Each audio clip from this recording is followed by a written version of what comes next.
Hello everyone. 2016 was an eventful year, but a new journey lies ahead of us. Now it's time to share our plans for the new year. Full ahead.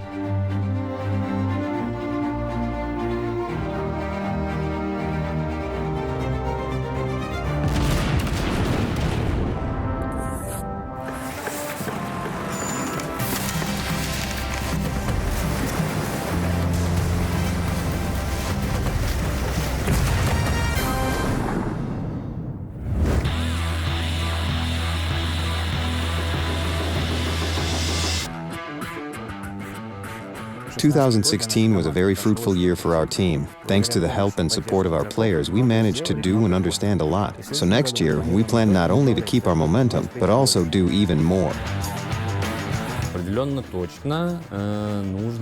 We definitely need to add more branches for the Queen of the Seas, Great Britain. A new nation that's already represented in the game with one premium ship will be added. And this nation will receive 2 new branches. 2017 promises to be very intense for the 3D department. There are already about 50 ships planned, and we're sure that we'll manage to deliver positive experiences together with the epic ship models for our players. When sending new ships into battle, the developers don't forget about those that already prowl the seas of World of Warships. Some branches will change. First of all, we're going to change Soviet destroyers. Why are we doing this? To remove some illogical things. There will be 2 sub-branches, the destroyer leaders and typical artillery destroyers. They will differ, first of all, in their firepower, survivability and visibility. The destroyer leaders, larger ships, they will survive for a longer time, but they are much more detectable.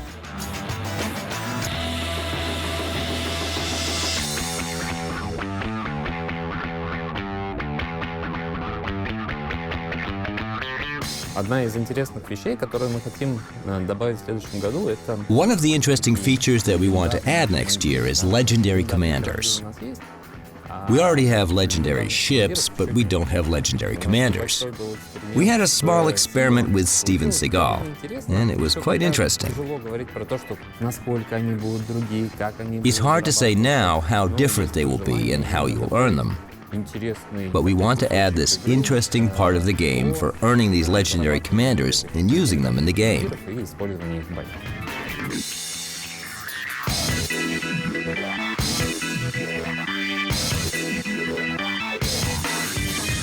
There will be a new way to stand out from the crowd. I'm talking about new upgrades that you won't be able to buy, but you can earn in the game, to make your favorite ship even more likable. Changes will affect not only ships, but also other game aspects. For example, the commander skills will change. There will be more of them, and the last skill level will become easier to unlock. So players will have more freedom in how they adjust their commanders to fit their playstyle.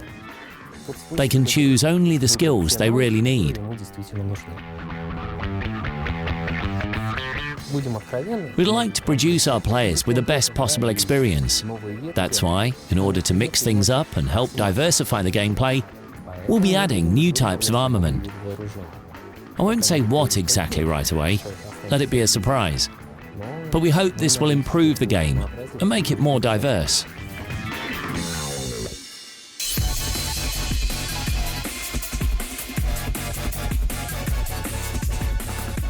Initially, cooperative battles were created for training or as a way of testing a ship. But we were surprised to see that people enjoy playing this mode just for fun. So we decided to develop this aspect. To do this, we held the Halloween event, where players were to escort a ship while fighting against superior enemy forces.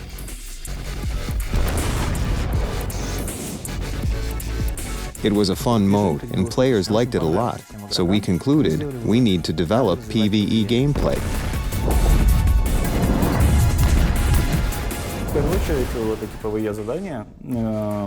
First of all, these PvE missions, which we call operations, are a set of missions for the players.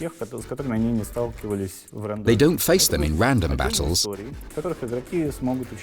There will be separate stories in which players will participate in groups of up to 7 people. Correspondingly, these groups will be gathered either randomly using the matchmaker, or players will join teams of 2 to 7 people by themselves.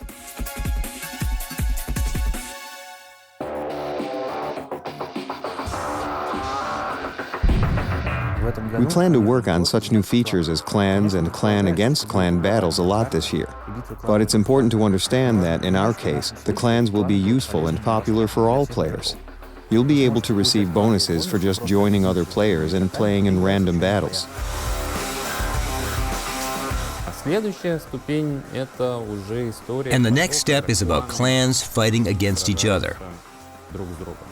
The third aspect is when the events of a particular battle aren't probably as important as the clan politics, agreements between clans, alliances, some joint attacks, and so on.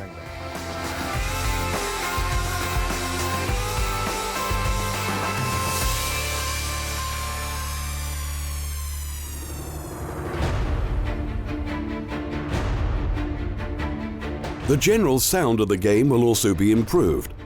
The musical background will match the battle and reflect all of its stages. The new World of Warships sound will tell an attentive player a lot, and the new settings will help you adjust that sound to your preferences.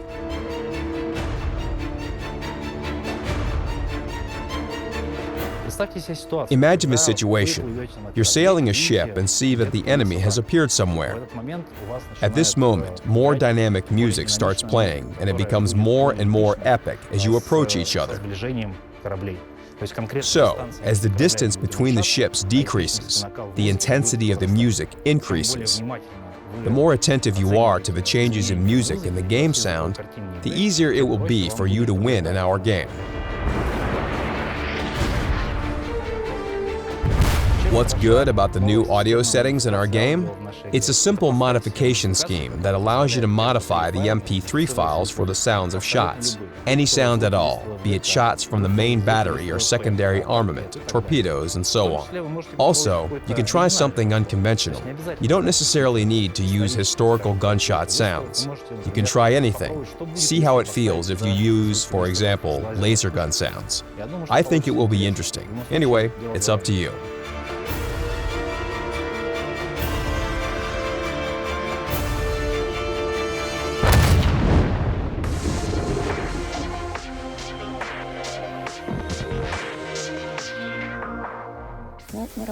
We work on the new technologies that will allow us to improve all effects in the game.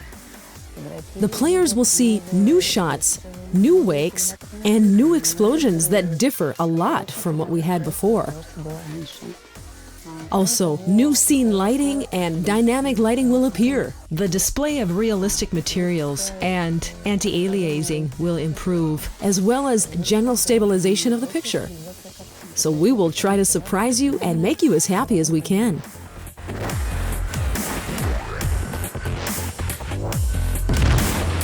But even this isn't everything. The long-awaited depot, training room, and many other things will appear in the game. 2017 is just getting started.